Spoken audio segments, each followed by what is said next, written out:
तर सगळ्यात म्हणजे त्याचं पालन केलं गेलं आणि वर्गाला एक शिस्त लागली. हे साऱ्या अर्थाने एक संघटने मात्र कशाच प्रकारे शिस्तमध्ये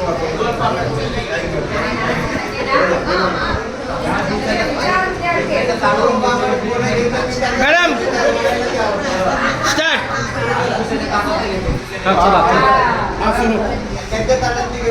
परत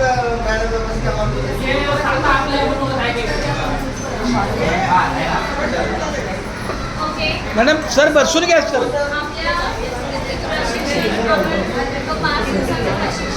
तुमचं सर्टिफिकेट मिळालं आणि उद्या वुमेन्स डे आहे सो त्याच्याबद्दल सो सर्वप्रथम सगळे नमस्कार. आज आपल्या प्रशिक्षणाचा शेवटचा दिवस आहे आणि उद्यापासून आपण सगळे गरजूंना शिक्षक पुन्हा एकदा कधी भेटू हे सांगता येणार नाही. या प्रशिक्षणामध्ये आपण सगळ्यांनी आपल्या नवीन शिक्षण धोरण याची भरभरून माहिती घेतली आणि आपल्या विद्यार्थ्यांना अधिक क्षमतावान कसे बनवायचे याचे धडे आपण आपल्या यांच्याकडून आत्मसात केले आहेत. खरं सांगायचं झालं आतापर्यंत मी पर्सनली 4 ते 5 प्रशिक्षणार्थी म्हणून घेतले आहे.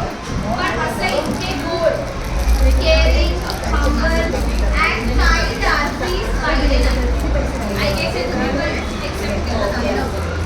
जय Shri Ganesh madam, Dilip sir, Achyut sir, या सरांचं मला नाव माहिती नाही. योगेश सर यांनी आम्हाला खूप समजून घेतले आणि हवे तसे छान असे मार्गदर्शनही केले. इतकी छान सपोर्ट करण्यासाठी मनापासून तुम्हाला धन्यवाद.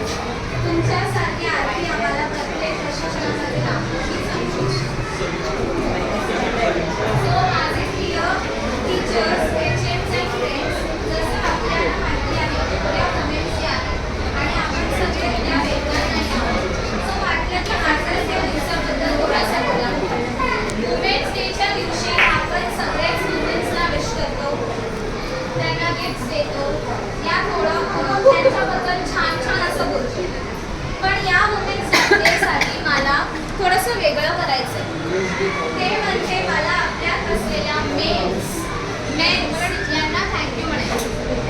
इट्स बीन एवढंच मला मराठीत सुचलं, आता मी इंग्लिशमध्ये बोलते. It's been so many years we as a women are growing and learning, not only in a particular field but in many different fields. Not a single field